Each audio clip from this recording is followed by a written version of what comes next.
ಇನ್ನು MLC ಒಬ್ಬರ ಕಾರನ್ನ ಟೋಲ್ ಸಿಬ್ಬಂದಿ ತಡೆ ಹಿಡಿದ್ದಾರೆ. ಹೌದು, ನೀವು MLC ನ ಅನ್ನೋದು ಕನ್ಫರ್ಮ್ ಮಾಡ್ಕೊಳ್ಳೋದು, ಅವರಿಗೆ ಈ ಟೋಲ್ ದಾಟೋಕ ಪಾಸ್ ಇದೆಯಾ ಅನ್ನುವಂಥದ್ದು ಖಚಿತ ಮಾಡ್ಕೊಳ್ಳೋದು ಇದೆಲ್ಲ ಸಾಮಾನ್ಯ. ಎಷ್ಟು ನಿಮಿಷ? 1 ಗಂಟೆ. MLC ಅನ್ನೋದಕ್ಕೆ ಏನ್ ಸಾಕ್ಷಿ ಅಂತ ಸಿಬ್ಬಂದಿ ಕೇಳ್ತಾರೆ. ವಿಜಯಪುರ ಬಳಿ NH50 ಟೋಲ್ ಬಳಿ ನಡೆದಿರುವಂತಹ ಘಟನೆ. ಯಾರು MLC? ಕೇಶವ್ ಪ್ರಸಾದ್ ಅವರು. ನಾಳೆ KDP ಸಭೆಗಾಗಿ MLC ತೆರಳುತ್ತಾ ಇದ್ರು ಕೇಶವ್ ಪ್ರಸಾದ್ ಅವರು. ಆ ಟೈಮ್ನಲ್ಲಿ ಟೋಲ್ ಸಿಬ್ಬಂದಿ ಅವರನ್ನ ತಡೆ ಹಿಡಿದಿದ್ದಾರೆ. MLC ಕಣಪ್ಪ ಅಂತ ಅಂದ್ರು, ಕೇಳಲಿಲ್ಲ ಅಂತೆ. ಏನ್ ಪ್ರೂಫು ಅಂತ ಕೇಳಿದಾರಂತೆ.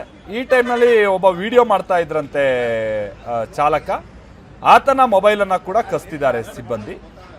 ಸೊ ವಿಜಯಪುರ SP ಗೆ ಈ ಸಂದರ್ಭದಲ್ಲಿ ಕಾಲ್ ಮಾಡ್ತಾರೆ MLC ಕೇಶವ್ ಪ್ರಸಾದ್. ಸ್ಥಳಕ್ಕೆ ವಿಜಯಪುರ ಗ್ರಾಮೀಣ ಠಾಣಾ CPI ಹಾಗೆ DYSP ಜೊತೆಗೆ ಬಹಳ ಪೊಲೀಸರೆಲ್ಲ ಬಂದ ಬಳಿಕ ವಾಹನ ಬಿಟ್ಟಿದ್ದಾರೆ ಟೋಲ್ ಸಿಬ್ಬಂದಿ ಅನ್ನುವಂಥದ್ದು ತಿಳಿದು ಬರ್ತಾ ಇದೆ.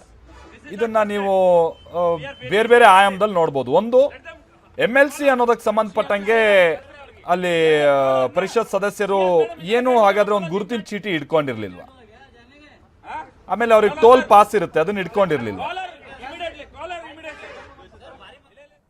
ಇವತ್ತು ನಾನು ಬಿಜಾಪುರದ KDP ಸಭೆ ನಾಳೆ ಇರುವಂಥದ್ದು ಏನಿದೆ ಅದಕ್ಕೆ ಹೊರಟಿದ್ದೆ. ಟೋಲ್ನಲ್ಲಿ ನನ್ನನ್ನು ನಿಲ್ಲಿಸಿ ಆ ಪಾಸನ್ನು ಕೊಡಿ ಅಂತ ಕೇಳಿದ್ರು. ನಮ್ಮ ಸಂಬಂಧಪಟ್ಟಂಥ ಡ್ರೈವರು ಅದನ್ನು ಪಾಸ್ ಕೊಟ್ಟು ಸಾಹೇಬ್ರಿದ್ದಾರೆ ಅಂತ ಹೇಳಿದ್ರು. ಸಾಹೇಬ್ರಿದ್ದಾರೆ ಅನ್ನೋವಂಥದ್ದಕ್ಕೆ ಅವರ ಐಡೆಂಟಿಟಿ ಪಾಸ್ ಕೊಡಿ ಮತ್ತು ಅವರೇನೇ MLC ಅನ್ನೋ ರೀತಿಯಲ್ಲಿ ಕೇಳಿದ್ರು. ಅದು ಸರಿ ಇಲ್ಲ ಅಂತ ನನಗನ್ನಿಸ್ತು. ಹಾಗಾಗಿ ನಿಮ್ಮ ಯಾರು ಆಫೀಸರ್ ಇದ್ದಾರೋ ಅವ್ರನ್ನ ಕರೀರಿ, ಕೇಳ್ತೀನಿ ಏನು ಇನ್ಸ್ಟ್ರಕ್ಷನ್ಸ್ ಇದೆ ನಿಮಗೆ ಅಂತೇಳಿ. ಸಂಬಂಧಪಟ್ಟಂಥ ಇನ್ಸ್ಟ್ರಕ್ಷನ್ಸ್ ಆ ರೀತಿ ಇದ್ದರೆ ನಾನು ಅದನ್ನು ನೋಡಿ ಅದ್ರದ್ದು ರೀತಿಯಲ್ಲಿ ನಡ್ಕೋತೀನಿ ಅನ್ನೋಂಥದ್ದು. ನನ್ನ ಕಾರ್ ಪಾಸು ಮತ್ತು ನನ್ನ PAದು ಮೊಬೈಲ್ ಕಸ್ಕೊಂಡು ಯಾರನ್ನ ಬೇಕಾದ್ರೂ ಕರೆಸ್ಕೊಳ್ಳಿ, ನಾವು ನಮ್ಮ ಆಫೀಸರ್ಗೆ ಹೇಳಿದ್ದೀವಿ, ಅವ್ರು ಬಂದು ನಮ್ಗೆ ಇನ್ಸ್ಟ್ರಕ್ಷನ್ಸ್ ಕೊಡೋ ತನಕ ನಿಮ್ಮ ಕಾರ್ ಬಿಡಲ್ಲ ಅಂತ ಹೇಳಿದ್ರು. ನಾನು ಸಂಬಂಧಪಟ್ಟಂಥ ಆಫೀಸರ್ಗೆ SP ಅವ್ರಿಗೆ ಫೋನ್ ಮಾಡಿದೆ. ಆಮೇಲೆ ಸಂಬಂಧಪಟ್ಟಂಥ ಆಫೀಸರ್ ಜುಡಿಷನಲ್ ಆಫೀಸರ್ ಬಂದಾಗ ಅವರು ಸಂಬಂಧಪಟ್ಟವರು 1 ಗಂಟೆ ನಾನು ಇಲ್ಲೇ ನಿಂತಿದ್ದೀನಿ. ಅಶೋಕ್ ನಮ್ಮ ಪ್ರತಿನಿಧಿ ಇದಕ್ಕೆ ಸಂಬಂಧಪಟ್ಟಾಗೆ ಡೀಟೇಲ್ಸ್ ಕೊಡ್ತಾರೆ. ಅಶೋಕ್, ವಿಚಾರ ಅಂತಂದ್ರೆ ಇತ್ತೀಚೆಗೆ MLC ಪಾಸ್ಗಳನ್ನ ಇಟ್ಕೊಂಡು ಅಥವಾ MLA ಪಾಸ್ಗಳನ್ನ ಇಟ್ಕೊಂಡು ಬಹಳ ಮಂದಿ ಬೇರೆ ಬೇರೆಯವ್ರು ಓಡಾಡ್ತಿರ್ತಾರೆ. ಅದು ಅವಾಗ ಸುದ್ದಿ ಆಗ್ತಾ ಇರೋದು ನಾವು ನೋಡ್ತಾ ಇರ್ತೀವಿ. ಆ ಹಿನ್ನೆಲೆಯಲ್ಲಿ ಬಹುಶಃ ಸಿಬ್ಬಂದಿ ಕೇಳಿರ್ಬೋದು ಅಂತ ಕಾಣಿಸುತ್ತೆ. ಆದರೆ ಇವ್ರುಗಳಿಗೆ ತಾನು MLC ಅನ್ನುವಂಥದ್ದು ಗುರುತಿನ ಚೀಟಿ ಇರಲಿಲ್ವಂತ ಅವ್ರ ಹತ್ರ. ಆಮೇಲೆ ನಮಗೂ 1 ನಿಮಿಷ 2 ನಿಮಿಷ ಏನಾದರೂ ಈ ಥರ ಗಲಾಟೆ ಆಗ್ತಾ ಇದ್ರೇ ಸಾಲ್ಗಟ್ಟು ನಿಂತ್ಬಿಡುತ್ತವೆ ಟೋಲಲ್ಲಿ ವೆಹಿಕಲ್ಸ್ಗಳು. 1 ಗಂಟೆ ಹಿಂಗೆ ಅಲ್ಲೇ ನಿಂತಿತ್ತು ಅಂತ ಅಂದರೆ ಏನು ಆ ಟೈಮ್ನಲ್ಲಿ ಆಗಿರುವಂಥ ಗೊಂದಲ ಹೇಗಿತ್ತು ಅಂತ ಹೇಳಿ? ಮಲ್ತೇಶ್, ಏನು ನಾಳೆ ವಿಜಯಪುರ ಜಿಲ್ಲಾ ಪಂಚಾಯತಿಯ ತ್ರೈಮಾಸಿಕ ಪ್ರಗತಿ ಪರಿಶೀಲನಾ ಸಭೆಗೆ ಪಾಲ್ಗೊಳ್ಳಲು ಪರಿಷತ್ ಸದಸ್ಯ ಕೇಶವ್ ಪ್ರಸಾದ್ ಅವರು ಆಗಮಿಸ್ತಾ ಇದ್ರು. ಬೆಂಗಳೂರಿನಿಂದ ವಿಜಯಪುರಕ್ಕೆ ಆಗಮಿಸಿದ ವೇಳೆ ವಿಜಯಪುರದ ನಗರದ ಹೊರಭಾಗದಲ್ಲಿರ್ತಕ್ಕಂಥ ರಾಷ್ಟ್ರೀಯ ಹೆದ್ದಾರಿ 50ರಲ್ಲಿ ಇರುವ ಟೋಲ್ ಪ್ಲಾಜಾ ಏನಿದೆ ಆ ಶುಲ್ಕ ಕೇಂದ್ರದಲ್ಲಿ ಇವರು ವಾಹನ ಬಂದಾಗ ಆ ಟೋಲ್ ನಲ್ಲಿ ಇರ್ತಕ್ಕಂಥ ಮಹಿಳಾ ಸಿಬ್ಬಂದಿ ನೀವು ಪರಿಷತ್ ಸದಸ್ಯರ ಹೌದಾ ಅಲ್ವಾ ಅಂತ ಪ್ರಶ್ನೆ ಮಾಡಿದಾಗ ಇವರಿಗೆ ಕೋಪ ಬಂದಿದೆ. ಜೊತೆಗೆ ಪರಿಷತ್ ಸದಸ್ಯರ ಒಂದು ಪಾಸನ್ನು ಕೂಡ ಅವರಿಗೆ ನೀಡಿದ್ದಾರೆ.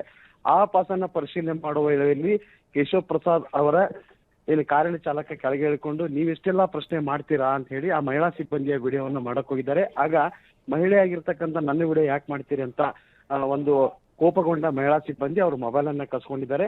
ಇದಕ್ಕೆ ಸಿಟ್ಟಾದ ಕೇಶವ್ ಪ್ರಸಾದ್ ಅವರು ಮತ್ತೆ ಅವರ ಕಾರ್ ಚಾಲಕ ಕಾರನ್ನ ಅಲ್ಲೇ ನಿಲ್ಲಿಸಿದ್ದಾರೆ.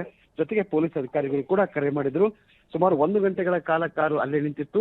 ಈ ವೇಳೆಯಲ್ಲಿ ಆ ಟೋಲ್ ಪ್ಲಾಜಾದ ಮಾರ್ಗದಲ್ಲಿ ಹೋಗ್ತಕ್ಕಂಥ ಇತರ ವಾಹನಗಳನ್ನ ಇನ್ನೊಂದು ಮಾರ್ಗದ ಮುಖಾಂತರ ಪ್ರಯಾಣಿಸಲು ಅವಕಾಶವನ್ನು ಮಾಡಿಕೊಡಲಾಗಿತ್ತು.